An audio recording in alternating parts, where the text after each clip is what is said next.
Apocalipsis capítulo 6 es uno de los pasajes más conocidos de la Biblia, y esto debido a que aquí se encuentran 4 personajes muy interesantes y muy conocidos por todo el mundo. Me refiero a los 4 jinetes del Apocalipsis. ¿De qué trata cada uno? ¿Qué quiere enseñarnos la Biblia con estos simbolismos? Vamos a aprenderlo el día de hoy. La vida es tan efímera y el tiempo mata despacio. Por eso, deja que te cuente algo.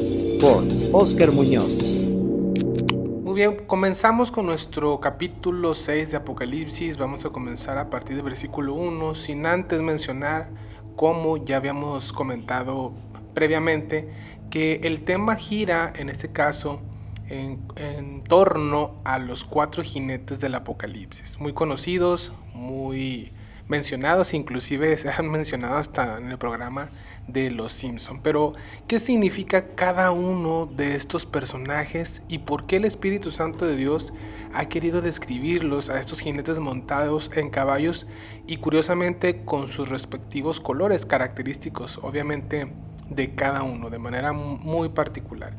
Y partimos leyendo el versículo 1 de Apocalipsis 6. Aquí lo tenemos, comenzamos y dice: vi cuando el Cordero abrió uno de los sellos y oí a uno de los 4 seres vivientes decir, como con voz de trueno: ven y mira. Y miré, y he aquí un caballo blanco, y el que lo montaba tenía un arco, y le fue dada una corona, y salió venciendo y para vencer.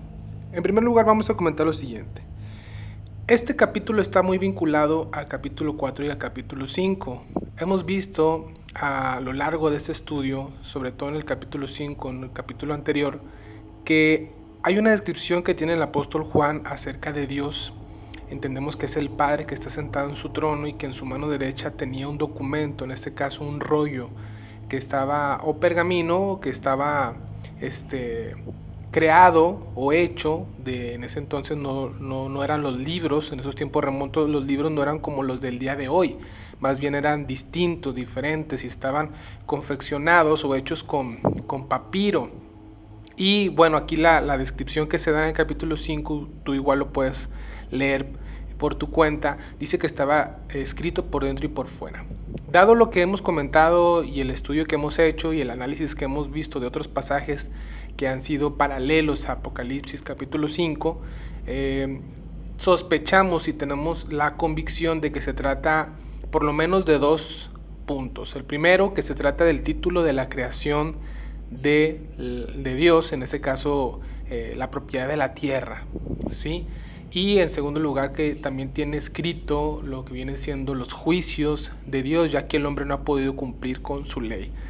Juan el apóstol en el capítulo 5 menciona que nadie era digno de tomarlo, ni siquiera de mirarlo, hasta que aparece Jesucristo en escena, mencionado aquí como el león de la tribu de Judá, el único digno de haber recuperado la propiedad de la tierra y de emitir los juicios, porque quiero comentar que cada vez que se quita un sello de este rollo, en este caso estamos hablando de un rollo muy importante que estaba sellado con 7 sellos de cera, así lo se llaman antes, y cada vez que se rompe un sello, bueno, en este caso vemos que sucede un juicio. Y el primero que aquí comentamos en el capítulo 6 de versículo 1 dice que el Cordero, obviamente Cristo, llamado el Cordero de Dios, aquel que puso su vida por nosotros en la cruz, ya dado que en el Antiguo Testamento para la expiación o el perdón de pecados se tenía que derramar sangre. En este caso se ofrecían corderos sin mancha, perfectos en el sentido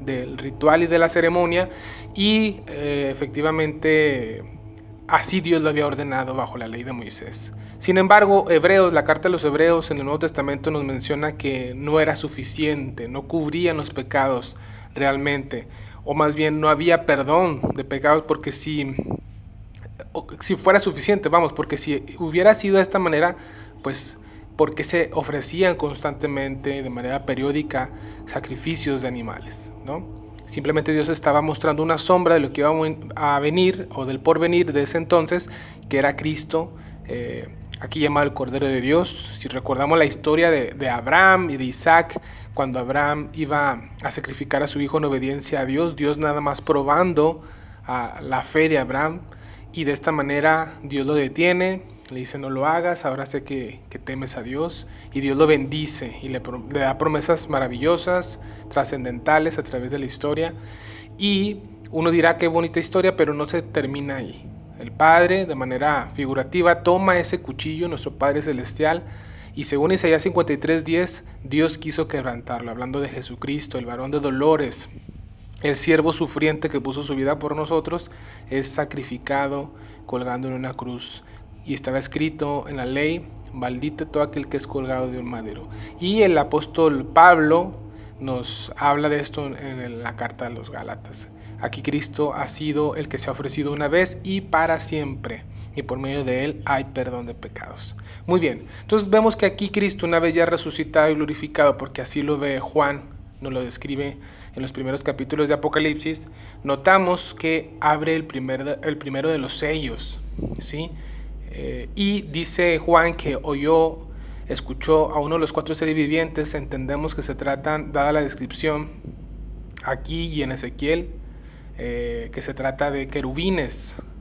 Y bueno, en este caso estos 4 seres vivientes, que vendrían siendo el círculo íntimo de Dios.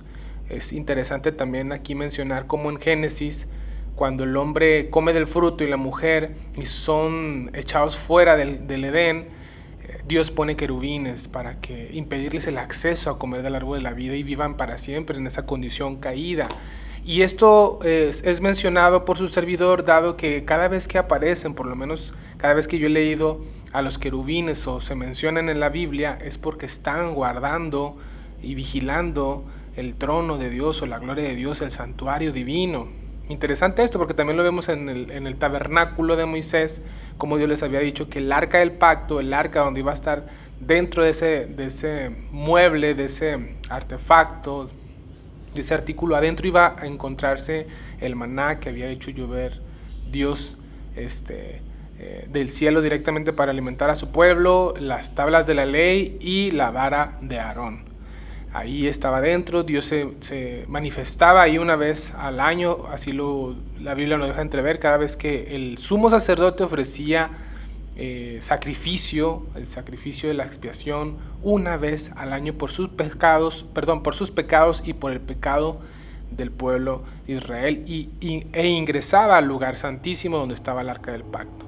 Y ahí están los 4 seres vivientes. Esto nos deja una pregunta: ¿será acaso que en el jardín del Edén estaba el santuario de Dios, donde Dios tenía el vínculo y el acercamiento con el hombre, cuando el cielo y la tierra se unían de manera figurativa? Y obviamente qué hermoso verlo de esta manera, ¿no? El cielo y la tierra estaban unidos cuando Dios y el hombre estaban en comunión. La Biblia menciona o deja entrever que el jardín del Edén estaba en un monte, el monte santo, el monte de Sión. Curioso, entonces ahí estaban los querubines. Y aquí volvemos a ver mencionados por el apóstol Juan en el Apocalipsis 6, y dice que ahí uno de los 4 seres vivientes habla y tiene una voz fuerte como de trueno y dice: ven y mira, le dice a Juan, ven y mira. 2 imperativos: primero ven y mira. Y miré, dice Juan, y aquí un caballo blanco. Y aquí comienzan las características del primer sello, y en este caso el primer jinete. Dice que ve un caballo blanco. El tema aquí de caballo es interpretado, inclusive su servidor se inclina a creerlo de esta manera. Se trata de un simbolismo que habla de algo militar, de algo bélico. De hecho, los judíos siglos atrás, en el Antiguo Testamento, cuando hablaban del Mesías o se referían de él, en esos tiempos remotos, cuando alguien conquistaba o sitiaba una ciudad de un enemigo, entraba o estaba la figura de un hombre montando un caballo blanco, un caballo en símbolo, representación de conquista, de poder, de que venía a conquistar. Y aquí vemos un caballo, y no solamente esto, sino que es de color blanco. Y dado el contexto que vemos en Apocalipsis, usted lo vamos a ver más adelante, entendemos que aquí lo blanco simboliza a la paz, ¿verdad? La paz, y ahorita vamos a ver por qué. Y nos dice que aparte del caballo blanco, dice el que lo montaba, es decir, el jinete, tenía un arco. Noten que no menciona una flecha. Tenía un arco y le fue dada una corona y salió venciendo y para vencer.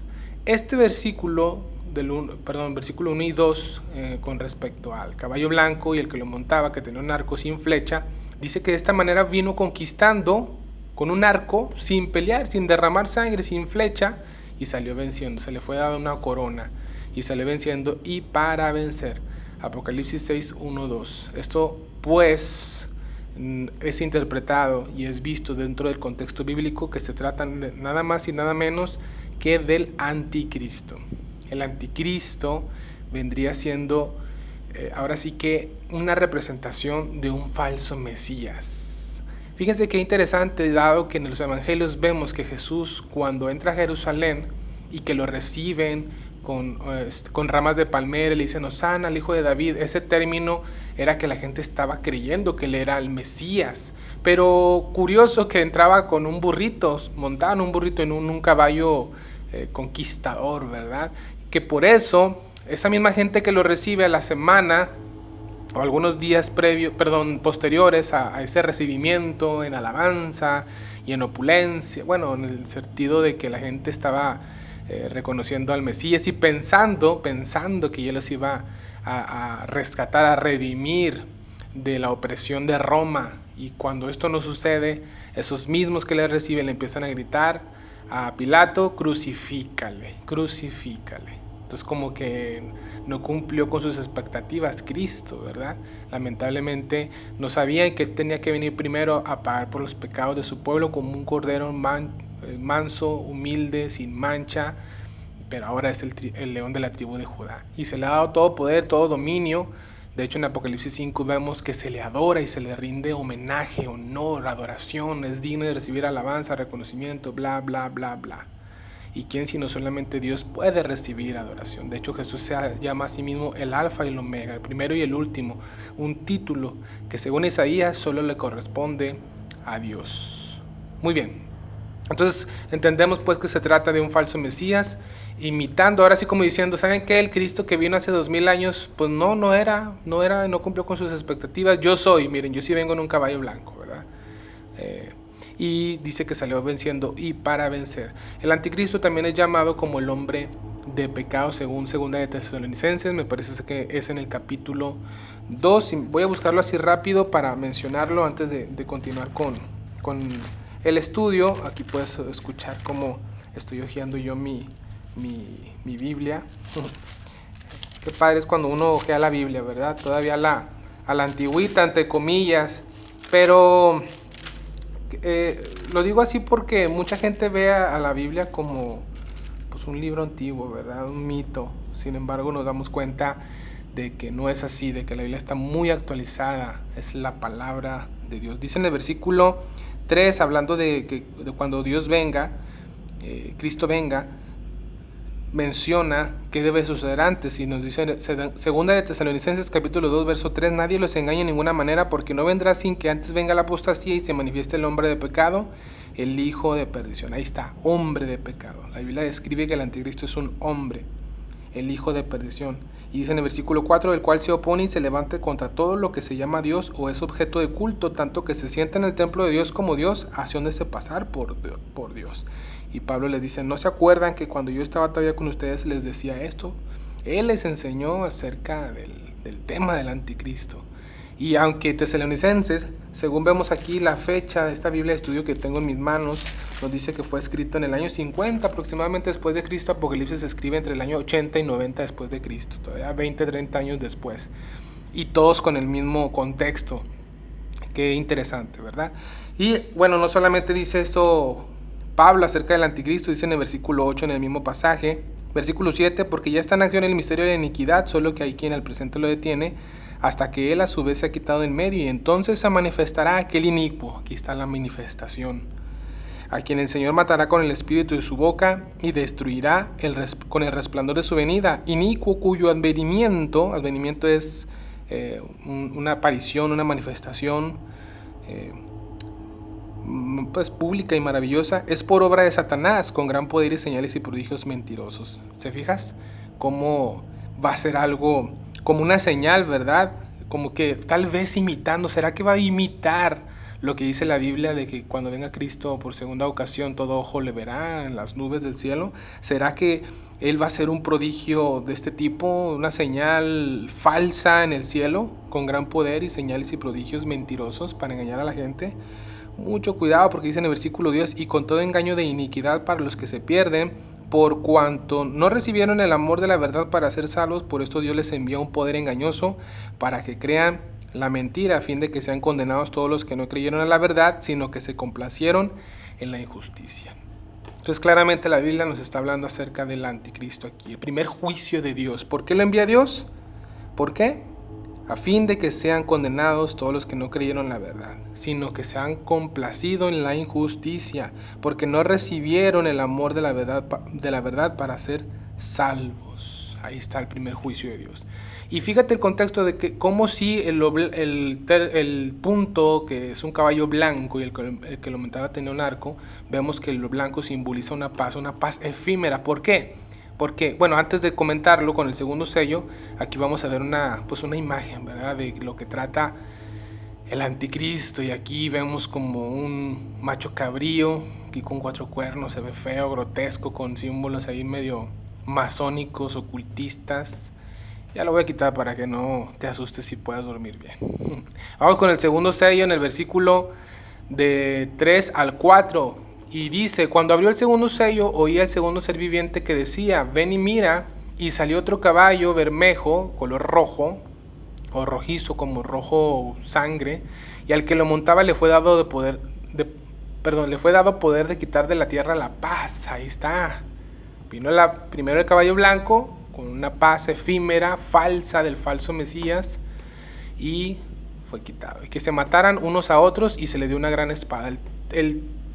El punto de que tenga una gran espada nos habla de que, a diferencia del arco sin flecha, aquí hay una gran espada en este jinete montado en un caballo rojo, que nos habla de la guerra y de la sangre que se va a derramar por causa de esta guerra. Ahorita leer el capítulo, unos versos más adelante, cuando habla del cuarto sello, nos vamos a dar cuenta de que todo lo que va, la muerte o las muertes que van a ocurrir en los habitantes de la tierra por estos juicios, pues son consecutivos de la guerra. Si hoy en día se llevara una guerra mundial, dado o con el armamento bélico que se tiene el día de hoy, como potencias como Rusia, China, India, Estados Unidos, entre otros, ya las bombas nucleares actuales no son como las de Hiroshima y Nagasaki. Son más potentes, súper más potentes definitivamente. Entonces, dicen por ahí una frase que si llega a ocurrir una cuarta guerra mundial sería con palos y piedras, debido a que la tercera dejaría desastres. Y bueno, entonces nos dice, caballo bermejo, caballo rojo, y el que lo montaba le fue dado poder quitar la tierra la paz. Ahí está. Vino una paz efímera que seguramente, dado el tema de las 70 semanas de Daniel, es una paz que va a durar 3 años y medio, donde el anticristo va a decir, yo soy buena onda, yo soy paz, yo soy amor, y tómala, se quita la máscara y dice, nada, a mí me adoran, y empieza la persecución y la matanza, y viene la guerra. Y que se mataran unos a otros, y se le dio una gran espada. Se va a derramar mucha sangre. Y aquí vimos una representación de la guerra, ¿verdad? Según los datos que yo he leído acerca de la Segunda Guerra Mundial, artículos, documentales, entre otras cositas, vino una crisis muy difícil después de una guerra. Cuando se concluyó la Segunda Guerra Mundial, vino una crisis económica, vinieron hambres, obviamente por la crisis en la economía, y vinieron pestes, vinieron enfermedades, murieron aproximadamente 50 millones de personas. Pero los datos que te voy a dar a continuación con respecto a esta posible tercera guerra mundial son terribles. ¿Por qué? Por la siguiente razón. Y vamos con el tercer sello y leemos del versículo 5 y 6. Dice, cuando abrió el tercer sello, oí al tercer ser viviente que decía, ven y mira, y miré y aquí un caballo negro, y el que lo montaba tenía una balanza en la mano, y oí una voz de en medio de los 4 seres vivientes que decía, 2 libras de trigo por 1 denario y 6 libras de cebada por 1 denario, pero no dañes el aceite ni el vino. En primer lugar nos dice que el caballo es de color negro, simbolizando el hambre. Y aquí nos dice que el jinete tenía una balanza en la mano, ¿sí? Y oí una voz en medio de los 4 seres vivientes, ¿sí? Cada ser viviente va hablando, son 4, cada uno va hablando, y curioso, ¿verdad? Que para cada jinete hay un ser viviente que describe a cada jinete. Bueno, perdón, más bien aquí estoy equivocado porque dice, oí una voz en medio de los 4 seres vivientes, más bien aquí se trata seguramente de Dios hablando, perdón, aquí un detallito que muy interesante, fíjate cómo oí una voz de en medio de los 4 seres vivientes, no es que estuvieran hablando de los 4 seres vivientes. Me confundí ya, dado que cuando leí el primer sello, sí dice que uno de los 4 seres vivientes le dijo, ven y mira, pero ya aquí está Dios hablando, dando una orden, diciendo, 2 libras de trigo por 1 denario y 6 libras de cebada por 1 denario, o sea, para poder comer una vez al día va a estar muy difícil, y por eso va a venir una hambruna desastrosa, va a haber mucha escasez, pero curioso que Dios dice, el aceite y el vino no lo dañes. Qué interesante. Entonces vemos que la primera consecuencia después de la guerra, la muerte y derramamiento de sangre, viene la crisis mundial de hambre. Y aquí vimos una representación de lo que hablamos. Hoy en día las cifras lamentables acerca del hambre suceden, y esto no es por causa, en el caso de que Dios sea el culpable, más bien esto es la consecuencia de las decisiones de los líderes principales de cada nación y obviamente de los hombres. Hoy en día no existe país que no esté endeudado de manera maravillosa, de manera interesante. Por ejemplo, Japón, siendo un país, una potencia económica, una potencia militar, en tecnología, en desarrollo y demás, irónicamente es el país de los primeros países más endeudados en el mundo. O sea, podrás tener mucha potencia económica, podrás ser un país en desarrollo, pero sigues siendo esclavo de la deuda. La Biblia habla de que el que es deudor es esclavo del que le debe, y bueno, no son cantidades muy pequeñas. Leí unas estadísticas, bueno, así las parafraseo, que trata de que es como si cada habitante de Japón debiera una gran cantidad de millones de dólares. Entonces, wow, qué impresionante es esto, ¿no? Entonces Dios no es el culpable del hambre en África, más bien deberíamos ver que Dios nos ha dado esa libertad de tomar nuestras propias decisiones, no somos robots, y afrontar las consecuencias. Por eso yo te animo a que tú pongas tu confianza en Dios.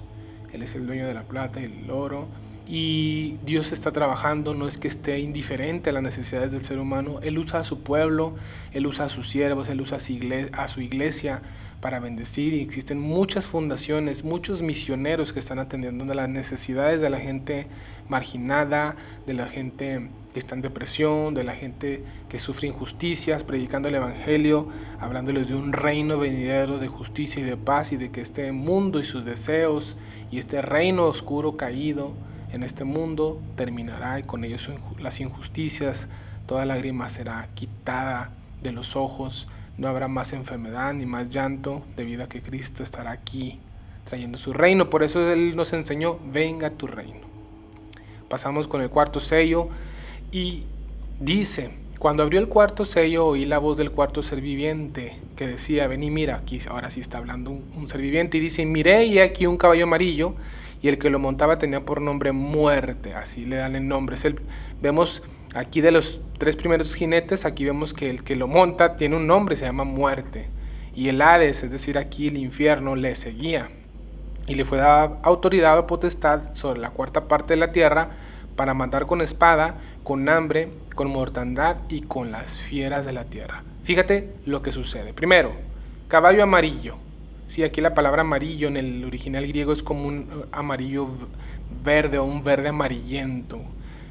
Pues cada vez que nosotros vemos a alguien de este color, estamos viendo enfermedad, ¿verdad? ¿Y cómo es que la Biblia nos deja ver, pues, que este 4º sello lo que trae es pues las consecuencias de la guerra y del hambre, y obviamente la gente muere, la gente comienza a morir, pero aquí lo interesante es que el infierno le seguía y le fue dada autoridad sobre la cuarta parte de la tierra. Hoy somos en día aproximadamente 8.000 millones de personas, la cuarta parte sería 2.000 millones de personas. Escucha la cifra, 2.000 millones de personas. O sea, no se compara en nada a los 50 millones que murieron en la Segunda Guerra Mundial. Esta guerra y sus consecuencias quitarán la vida a más de 2.000 millones de personas. Para que te des una idea de lo que hablo, esta cantidad vendría siendo todos los habitantes que habitan en el continente americano y todavía todos los continentes del continente europeo, y si no me falla el dato, todavía faltaría una cifra para completar la cuarta parte de la tierra. Y fíjate cómo este caballo, este jinete, tiene la autoridad de matar con espada, con guerra, con hambre, la consecuencia de la guerra, la crisis económica, y con mortandad. ¿Sí? Entendemos que aquí hay plagas, hay enfermedad, y con las fieras de la tierra. Al habitar, o más bien al haber ciudades desoladas, como si tú eres cinéfilo, ¿sí? Cinéfilo, y viste Soy Leyenda, ahí aparece en la película la ciudad de Nueva York desolada, deshabitada, y hay hasta plantas en la carretera, pasto crecido, hay un caos, está desolada la ciudad de Nueva York y aparecen animales, ¿sí? Acuérdate de que los hombres invadimos muchas veces, en muchas ocasiones las ciudades han invadido el hábitat de las fieras, y al ver que ya no hay movimiento, de que están desoladas, pues van a querer regresar a donde habitaban antes. Y qué curioso, ¿verdad? Que este juicio va a traer la muerte por la guerra, por el hambre, por pestes, por enfermedades, y las fieras de la tierra también van a devorar leones, osos, entre otras fieras, bestias, tal vez hasta los mismos insectos van a acabar con los habitantes de la tierra. Es un tiempo de mucha calamidad, triste, y esto vendría siendo prácticamente los primeros 4 sellos, porque todavía faltan 3. El séptimo sello inauguraría le daría apertura a las 7 trompetas, que son otros juicios, y la séptima trompeta le daría apertura o la inauguración a las 7 copas de ira. O sea, esto apenas es el comienzo. Y bueno, esto sería lo que prácticamente una representación acerca de la muerte, y cómo dice que el infierno le seguía. ¿Qué quiere decir esto? De que el infierno le seguía, porque dándonos a entender que todos los que mueren en ese tiempo de calamidad, porque Hades significa el lugar de los muertos, obviamente. Sin embargo, la Biblia dice en Romanos 8:1 que ninguna condenación hay para los que están en Cristo Jesús. Ninguna condenación. Esto es un juicio de condenación. La palabra condenación del griego crisis con K, y significa juicio. Es un juicio de condenación. No hay condenación para los que están en Cristo. Por lo tanto, Dios no puede emitir juicios o ejecutar juicios sobre los justos. Eso lo vemos con Abraham, cuando Abraham intercede por Lot. Señor, ¿destruirás al justo con el impío? Tú, no, ¿cómo vas a matar al inocente, al que no tiene la culpa? Y no es que cuando hablamos de inocentes o de culpables, o más bien de justo, no nos estamos refiriendo a alguien que no sea pecador, sino más bien a alguien que ha sido justificado porque ha puesto su fe en Cristo, y Cristo le ha imputado, más bien Dios ha imputado por medio de Cristo sus pecados. Cristo ha pagado por los pecados pasados, presentes y futuros de su pueblo. Como él gritó, consumado es. Ya no se debe nada, la salvación es por gracia, por un regalo inmerecido, por medio de la fe, y no es por obras para que nadie se gloríe. Entendemos, pues, dado el contexto, que los que mueren, el Hades, el lugar de los muertos, viene la muerte, y todos los que van muriendo, ¡fum!, van cayendo al infierno. Amigo, amiga, yo te invito a que pongas tu confianza en el Señor, en el Salvador Jesús, el Cordero inmolado, que dio su vida por ti, por mí, si tú lo crees, para que todo aquel que en él cree no se pierda, mas tenga vida eterna.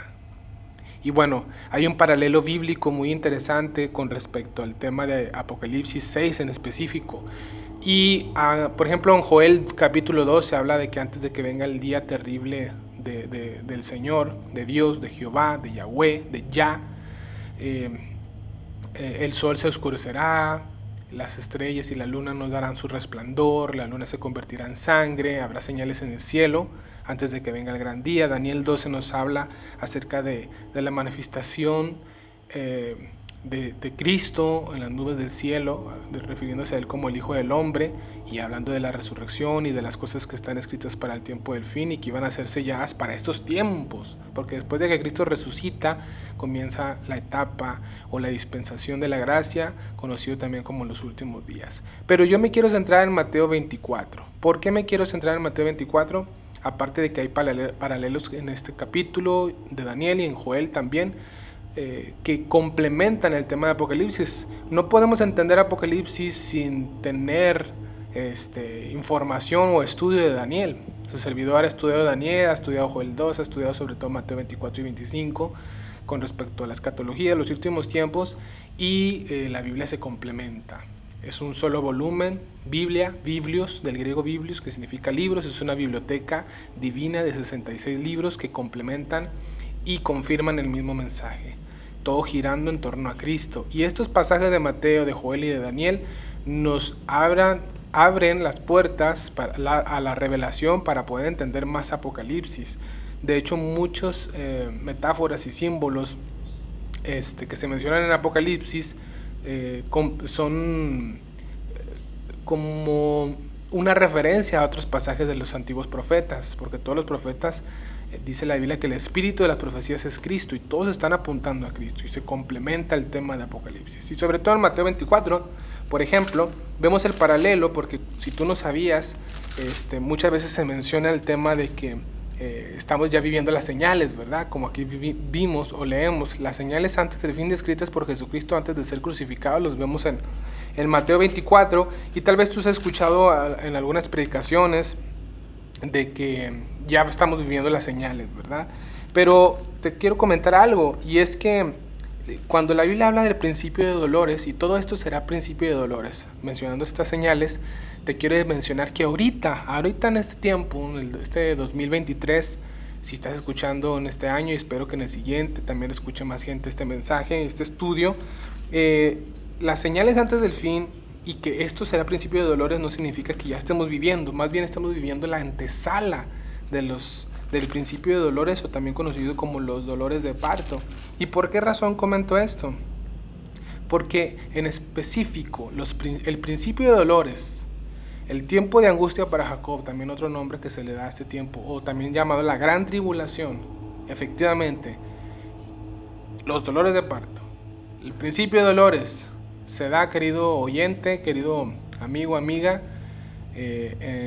la última semana de Daniel, un periodo de 7 años, y en ese periodo de 7 años ocurren todas estas calamidades. Y para confirmarlo, mira cómo el paralelo de estos 4 jinetes lo encontramos en Mateo 24, cuando a Jesús le preguntan a sus discípulos: Señor, ¿cuándo sucederán estas cosas y qué señal habrá de tu venida? Y Jesús les responde: miren que nadie les engañe, y lo primero que les dice: porque vendrán muchos en mi nombre diciendo yo soy el Cristo, y a muchos engañarán. Ahí tenemos a los anticristos, y en específico este anticristo montado en un caballo blanco, un falso Mesías, el primer juicio de Apocalipsis 6. Y vemos el segundo sello: y oirán de guerras y rumores de guerras. Ahí está, segundo sello de Apocalipsis, guerras. Miren que no se turben, porque es necesario que todo esto acontezca. Estoy leyendo Mateo 24:6, voy con el 7. Porque se levantará nación contra nación y reino contra reino, y escucha, habrá pestes y hambres. Ahí está, el tercer sello. Y terremotos en diferentes lugares. Probablemente aquí los terremotos van a ser producidos por estas bombas nucleares que van a sacudir los cimientos de la tierra. Y dice en el versículo 8: y todo esto será principio de dolores. Principio. Y entonces los entregarán a tribulación y los matarán, y serán aborrecidos de todas las gentes por causa de mi nombre. Y bueno, me adelanto a mencionar el quinto sello, que aquí no lo vamos a ver el día de hoy, porque vamos a continuar con otro estudio próximamente en otro video de Apocalipsis capítulo 6 para ver los últimos 3 sellos que vemos. Y me adelanto mencionando que el quinto sello, si no mal recuerdo, nos habla de una persecución. Y aquí lo vemos efectivamente: entonces los entregarán a tribulación y los matarán, y serán aborrecidos de todas las gentes por causa de mi nombre. Conocido en la escatología o en el tema de los últimos tiempos como la gran tribulación. Como puedes ver, el tema de Apocalipsis 6 es muy extenso y muy profundo, pero en esta reseña queremos que tú puedas ubicar los puntos más relevantes y sobre todo lo que gira en torno al tema de los 4 jinetes del Apocalipsis, que hemos visto en resumen que el primer sello se trata del anticristo, el segundo sello se trata de una guerra que viene, el tercer sello nos habla de las consecuencias de esta guerra, en este caso hambres, terremotos, y el cuarto vemos que se trata acerca de enfermedad, plagas y mortandad que va a haber lamentablemente 2.000 millones de personas afectadas por estos juicios justos de Dios sobre habitantes de la tierra que rechazaron el mensaje del Evangelio y su Cristo. Quédate con nosotros, esto es Deja que te cuente algo. Mi nombre es Oscar Muñoz, nos vemos en la próxima. Bye bye. La vida es tan efímera y el tiempo mata despacio. Por eso, deja que te cuente algo. Por Oscar Muñoz.